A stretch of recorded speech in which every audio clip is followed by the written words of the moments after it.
श्री स्वामी समर्थ मंडळी, एक गोष्ट खरंच सांगा, तुम्ही कधी स्वामी चरित्र सारामृत वाचायला बसलात आणि मनात विचार आला का की मी बरोबर वाचते ना, नियम तर चुकत नाहीयेत ना, आणि आपली इच्छा खरंच पूर्ण होते का? जर हा प्रश्न तुमच्या मनात आला असेल तर आजचा हा व्हिडिओ तुमच्याचसाठी आहे. कारण आज मी तुम्हाला अगदी साध्या सोप्या, मनाला पटेल आणि भिडेल अशा भाषेमध्ये सांगणार आहे की स्वामी चरित्र सारामृत वाचताना कोणत्या गोष्टी लक्षात ठेवायच्या आहेत, कोणते नियम पाळले पाहिजेत आणि सर्वात महत्त्वाचं म्हणजे वाचनातून मनातील इच्छा पूर्ण होण्यामागचे रहस्य कोणतं आहे, हे आज आपण या व्हिडिओमध्ये पाहणार आहोत. त्यामुळे हा व्हिडिओ शेवटपर्यंत बघा. हा व्हिडिओ नक्की पहा, कारण शेवटी मी एक अशी छोटी पण अत्यंत प्रभावी गोष्ट सांगणार आहे जी अनेक भक्तांच्या आयुष्यात टर्निंग पॉइंट ठरली आहे. जय श्री स्वामी समर्थ, जय श्री गुरुदेव दत्त असे कमेंटमध्ये नक्की लिहा.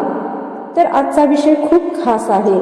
स्वामी चरित्र सारामृत वाचताना या गोष्टी लक्षात ठेवा, खरंच तुमच्या मनातील इच्छा पूर्ण होतील. तर मंडळी, आपण खूप वेळा बघतो, काही लोक नित्य पाठ करतात, काही लोक पारायण करतात, काही लोक स्वामींचा अखंड नामजप करतात, पण तरी सुद्धा ते म्हणतात की मी इतकं वाचते पण मनासारखं काही होत नाही. आणि काही लोक अगदी साधं वाचन करतात पण त्यांचं आयुष्य आपल्याला बदलायला सुरुवात झालेली दिसते. मंडळी, फरक नेमका कुठे आहे? फरक आहे तो नियमांमध्ये नाही, तर भावनेमध्ये आहे, त्यांच्या निश्चयामध्ये आहे. आज आपण हेच समजून घेणार आहोत की सर्वात आधी आपण श्री स्वामी चरित्र सारामृत म्हणजे नक्की काय. तर श्री स्वामी चरित्र सारामृत हा श्री स्वामी समर्थ महाराज यांचा चरित्र सांगणारा एक दिव्य असा ग्रंथ आहे. हा ग्रंथ केवळ कथा नाहीये, तर हा ग्रंथ म्हणजे स्वामींच्या कृपेचे जिवंत रूप आहे. अनेक वेळा भक्त मानतात आणि सेवा मार्गातही तेच सांगितलं जातं की या ग्रंथाच्या नित्य वाचनाने आयुष्य, आरोग्य, संतती, संपत्ती सर्व काही मिळते आणि त्या मनुष्याची संकटातून सुटका होते. म्हणूनच गुरुमाऊली परमपूज्य अण्णासाहेब मोरे यांच्या दिंडोरी प्रणीत सेवा मार्गात या ग्रंथाचं नित्य वाचन केलं जातं.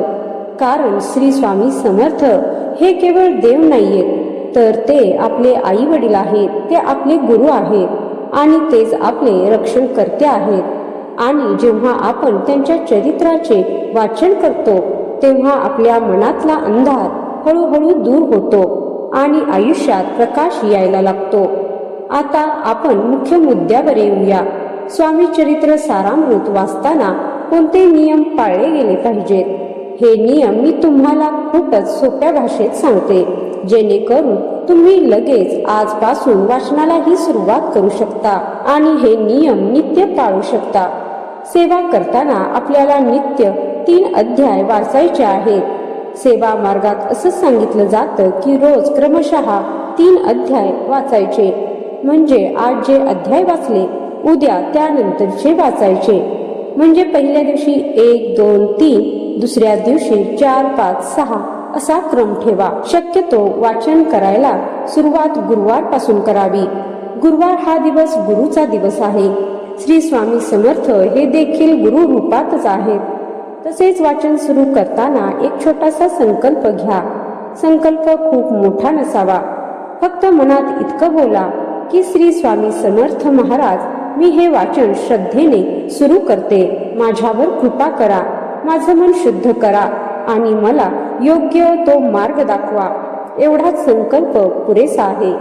दुसरा नियम म्हटलं तर 11 माळी जप वाचनापूर्वी किंवा वाचनानंतर करावा. श्री स्वामी समर्थ या मंत्राचा 11 माळी जप करावा. आता काही लोक म्हणतील की 11 माळी म्हणजे खूपच वेळ लागेल, पण लक्षात ठेवा, आपण रोज मोबाईलवर किती वेळ घालवतो आणि विनाकारण दुसऱ्याबद्दल बोलण्यात सुद्धा खूप वेळ घालवतो. आपण रोज अनावश्यक गोष्टींवर खूप वेळ खर्च करत असतो. जर आपण स्वामींसाठी थोडा वेळ दिला तर स्वामी आपल्यासाठी आयुष्यभर वेळ देतात. श्री स्वामी समर्थ हा मंत्र फार शक्तिमान आहे. हा मंत्र म्हटला तर आपल्या मनाला आधार देतो, भीती दूर करतो आणि आपल्या घरामध्ये सकारात्मक ऊर्जा वाढवतो. तिसरा नियम म्हणजे अहंकार विसरा. मंडळी, हा नियम खूप महत्वाचा आहे, कारण अनेकदा आपण बघतो की मनात एक भाव येतो की मी रोजच वाचते, रोजच जप पण करते, मी खूप चांगली भक्त आहे, किंवा मला या गोष्टीची जास्त माहिती आहे इतरांपेक्षा, असा अहंभाव निर्माण होतो. तेव्हा इथेच चूक होते. स्वामींना अहंकार अजिबात आवडत नाही. स्वामींना हवी असते ती नम्रता, पूर्णपणे समर्पण, निष्ठा. वाचताना ती नेहमीच मनात ठेवावी. स्वामी, मी काही जे करते ते तुम्ही माझ्याकडून करून घेता.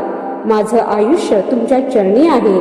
आणि जेव्हा हा भाव मनामध्ये येतो तेव्हा भक्तांचे संकट स्वामी स्वतःहून कमी करतात. ते आपोआप कमी व्हायला लागतात. चौथा नियम म्हणजे शुद्धता पाळा. वाचन करताना शक्यतो स्नान करून स्वच्छ कपडे घालून स्वामींचा फोटो किंवा मूर्ती समोर बसून वाचा. काही लोक म्हणतात आमच्याकडे वेळ नसतो, पण शुद्धता म्हणजे केवळ बाहेरची नाही, तर शुद्धता म्हणजे आंतरिक मनाची सुद्धा आहे. जेव्हा आपण स्वच्छ होऊन शांतपणे बसून वाचन करतो तेव्हा त्या शब्दांचा परिणाम आपल्या मनावर होत असतो. विशेषतः रात्री झोपण्यापूर्वी वाचन केलं तर शांत झोप लागते, मनही शांत होतं, घरामध्ये कलह कमी होतो. भक्तांनो, आपण समजून घेऊया की इच्छा पूर्ण होण्यामागचं रहस्य काय आहे. कारण आपण पूर्वी सांगितलेलं शीर्षकात सुद्धा म्हटलं की मनातील इच्छा पूर्ण होतील. पण इथे एक गोष्ट लक्षात ठेवा, स्वामी समर्थ आपल्या मनातील प्रत्येक इच्छा पूर्ण करतात. पण योग्य इच्छा म्हणजे जे तुमच्या भल्यासाठी आहे, तेच जे तुमच्या आयुष्याला योग्य दिशा देणार आहे. स्वामी ते नक्की देतात. काही वेळा आपण हट्ट करतो, पण स्वामी आपल्याला ते देत नाहीत. कारण स्वामी आपल्याला दुखवण्यासाठी नाही, तर संकटातून वाचवण्यासाठी थांबवतात. आणि म्हणूनच वाचन करताना तुमची इच्छा स्वामींना अगदी आईला सांगतो तशी सांगा. मनात कुठलाही बनावटपणा नको. काही लोक म्हणतात की स्वामी मला हे हवंय, पण आतून त्यांचा विश्वास नसतो. काही लोक म्हणतात स्वामी मला जे योग्य असेल ते द्या, माझं मन शांत करा. आणि स्वामी त्यांना खूप मोठं देतात, भरभरून देतात. मंडळी, वाचन करताना स्पष्ट बोला, स्वामी माझ्या मनात ही इच्छा आहे, मी तुमच्या चरणी ठेवते, तुम्हाला जे योग्य वाटेल ते करा. हा भाव जेव्हा आपल्या मनात येतो तेव्हा आपली इच्छा पूर्ण होण्याची प्रक्रिया सुरू होते. आता मी तुम्हाला एक महत्वाची गोष्ट सांगते. संकल्पयुक्त पारायण म्हणजे काय? तर वाचन केवळ सवयीने नको, वाचन हे संकल्पाने करा. संकल्प म्हणजे मन एकाग्र करून ठरवणे. उदाहरणार्थ, स्वामी माझ्या घरात सतत त्रास आहे, मी हे वाचन 11 दिवस नित्य करेन. किंवा स्वामी माझ्या मुलाचे शिक्षण अडकले आहे, ते व्यवस्थित व्हावे म्हणून मी हे वाचन 21 दिवस श्रद्धेने करेल. पण भक्तांनो, संकल्प घेतला की तो पूर्ण करा, मध्येच सोडू नका. कारण स्वामी समर्थ हे आपल्या भक्ताची परीक्षा घेतात आणि जे भक्त टिकतात त्यांना स्वामी भरभरून देतात. आणि अनेक भक्तांचे असे अनुभव मी ऐकले आहेत की काही भक्त म्हणतात मी वाचन सुरू केलं आणि घरातील भांडणं आपोआप कमी झाली. काही म्हणतात माझी नोकरी गेली होती, ती मी वाचन जेव्हा सुरू केलं तेव्हा मला नोकरी मिळाली. काही जण म्हणतात की लग्न जमत नव्हतं, स्वामींच्या चरणी इच्छा ठेवली आणि काय ती इच्छा पूर्ण झाली, योग्य स्थळ यायला सुरुवात झाली. काही लोक म्हणतात की दारिद्र्याचा काळ होता, कर्ज वाढत होतं, पण वाचन सुरू केलं तेव्हापासून हळूहळू मार्ग निघत गेला. भक्तांनो, हे चमत्कार नाही, तर ही स्वामींची कृपा आहे. पण ही कृपा केव्हा मिळते? तर जेव्हा नित्य नियमितता आणि निष्ठा ठेवली जाते. आपला विश्वास असावा लागतो. आपण आता पाहूया गुरु माऊली परमपूज्य अण्णासाहेब मोरे यांच्या मार्गदर्शनाबद्दल. कारण हा ग्रंथ दिंडोरी प्रणीत सेवा मार्गात अत्यंत महत्वाचा मानला जातो. गुरु माऊली अण्णासाहेब मोरे हे स्वामी समर्थ गुरुपीठाचे पीठाधीश आहेत. आणि त्यांच्या सेवा मार्गात स्वामींची नित्य सेवा, जप आणि सामूहिक सेवा या सर्व गोष्टींना खूप महत्त्व आहे. गुरुमाऊली नेहमी सांगतात, स्वामी ही शक्ती आहे आणि नित्य सेवा केली तर आपल्या जीवनाचं सोनं होतं. भक्तांनो, ही ओळ ऐकायला खूप साधी वाटते, पण याचा अर्थ खूप खोल आहे. कारण सेवा म्हणजे फक्त पूजा नाही, सेवा म्हणजे आपल्या मनाचा स्वामींच्या चरणी सतत संपर्क ठेवणे होय. सेवा म्हणजे आपल्या वागण्यात नम्रता आणणे. सेवा म्हणजे चुकीच्या गोष्टींपासून दूर जाणे. जेव्हा हे होतं तेव्हा आयुष्य आपोआप बदलायला लागतं. तर व्हिडिओमध्ये आता आपण पुढे बघूया की या वाचनाचे काय फायदे आहेत. कारण अनेक भक्त विचारतात, फक्त वाचन केल्याने काय होतं? तर वाचनाचे खूप फायदे आहेत. मी तुम्हाला मुख्य फायदे सांगते. पहिला फायदा, संकटातून मुक्ती मिळते. कारण स्वामी चरित्रात जेव्हा आपण संकटाचे प्रसंग वाचतो तेव्हा आपल्याला समजतं की स्वामी संकटात साथ सोडत नाहीत. हा विश्वास आपल्याला आतून मजबूत करतो. दुसरा फायदा म्हणजे आरोग्य, संपत्ती आणि संतती मिळते.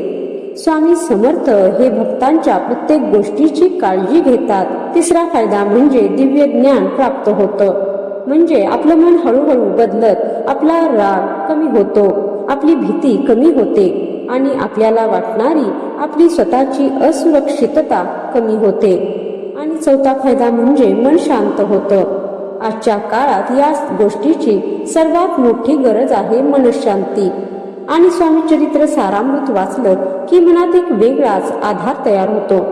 तर मंडळी, ह्या गोष्टींचा फायदा तुम्हालाही झाला असेल, तुम्हालाही हे अनुभव सतत येत असतील तर कमेंटमध्ये श्री स्वामी समर्थ लिहा, ज्यामुळे इतरांनाही कळेल की स्वामी नावात शक्ती आहे.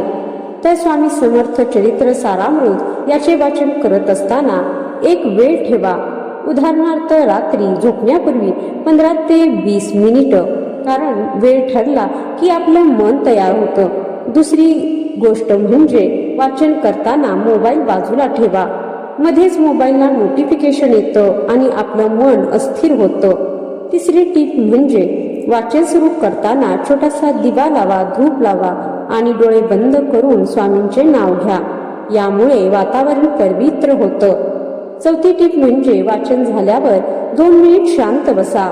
लगेच उठून कामाला जाऊ नका किंवा झोपी जाऊ नका, कारण त्या शब्दांचा परिणाम मनावर बसायला वेळ लागतो. पाचवी टीप म्हणजे वाचनाच्या दरम्यान जर तुमचं मन विचलित झालं तर घाबरू नका. मन तर आपलं भरकटतच असतं, पण पुन्हा स्वामी नावाकडे या. मंडळी, आता मी तुम्हाला महत्वाची गोष्ट सांगते, ती म्हणजे वाचन करताना एक गोष्ट नेहमी करा, कृतज्ञता बाळगा. म्हणजे तुमचं आयुष्य कितीही कठीण असलं तरी स्वामींना दररोज एकदा म्हणा, स्वामी जे काही आहे त्याबद्दल धन्यवाद. आणि तुम्हाला विश्वास बसणार नाही, पण जेव्हा कृतज्ञता येते तेव्हा स्वामींची कृपा खूप वेगाने सुरू होते. कारण स्वामींना भक्तांचे रडणे ऐकायला त्रास नाही, पण स्वामींना भक्तांचा विश्वास खूप प्रिय आहे आणि कृतज्ञता म्हणजे विश्वास होय. मंडळी, आता आपण शेवटाकडे येत आहोत.